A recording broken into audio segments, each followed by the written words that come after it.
Hi, my name is Gerhard Schwadner, and welcome to SellingPower TV. Today, we have the great pleasure of meeting with Wally Bressler, and he is the co-founder at Phone Sales Secrets. Welcome, Wally. Hey, thank you, Gerhard. I appreciate you making some time for me today and letting me join you. Well, I was very excited to hear that you're writing a new book.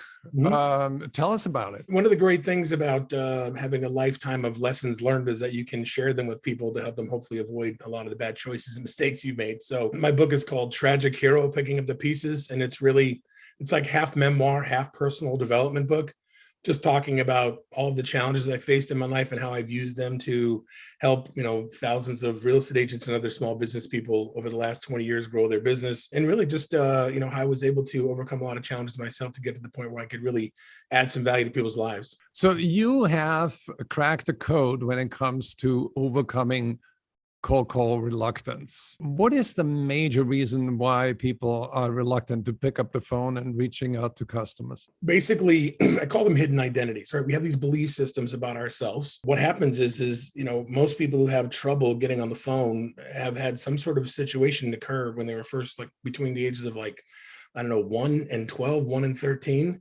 And it could be some sort of physical, emotional, sexual abuse, could be being bullied. It could be, like my dad, told me that I was no good, that I was worthless. I'm saying when I was 3 and 4 years old, that I was a bad kid, And so what happens is these little seeds of doubt get planted, right? And so our sympathetic nervous system kicks in, and then it's either flight, freeze, or fight.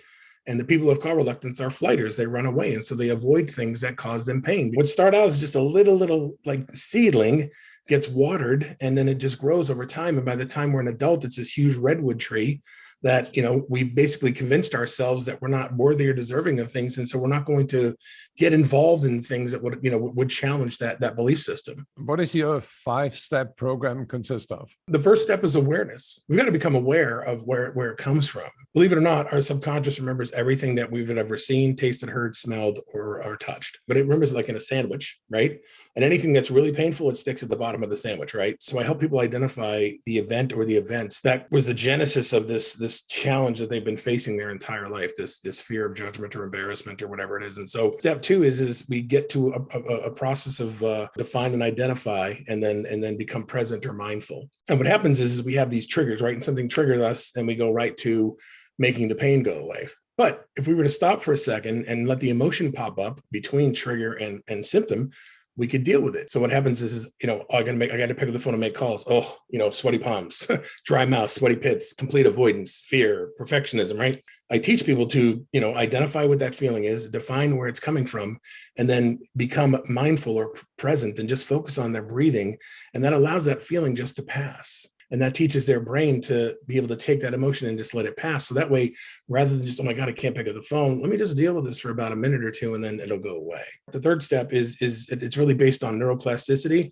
We rewire people's brains, and we help them rewire their brains through a very simple but effective morning routine that has to do with affirmations and reading and journaling and exercise and visualization, and just the repetitive nature of putting the right words in their head and the right belief systems and the right, things they need to say to themselves. Okay. And then number 4 is we basically define what drives people. We help people break it down into if I need to get up every morning and work hard, what do we need to master? Is it scripts and dialogues? Is it phone sales? Is it my face-to-face presentation? Whatever it is. And then lastly is the purpose. So the 5th step is their purpose. So we find out what drives them, and we figure out their true why. Your why is I want to make sure that my kids never have to go through what I went through as a child. I want to make sure they always have money. I want to make sure that they're well-adjusted adults. I want to make sure they have meaningful relationships with people, whatever it is, what I'm saying? And so that's how we tie in, their daily sales activities into their why, because it's that day over day, week over week, month over month, consistent action in being a salesperson that allows them to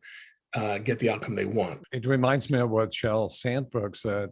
We cannot change what we are not aware of. But once we are aware, we cannot help but change. How can people find you? They can go to phonesalessecrets.com, and they can go there and join my Facebook group. And basically, I'm just teaching people to use the same strategies to get them where they are today, which is where they aren't afraid to pick up the phone, to use those strategies to revenge so they can get to the point where they want to pick up the phone and do what they need to do to grow their business. So if anybody out there in the audience wants to give up reluctance, there is a tremendous reward waiting for you, which is you can empower yourself, you can free yourself from the past and embrace a new future, just like Wally has.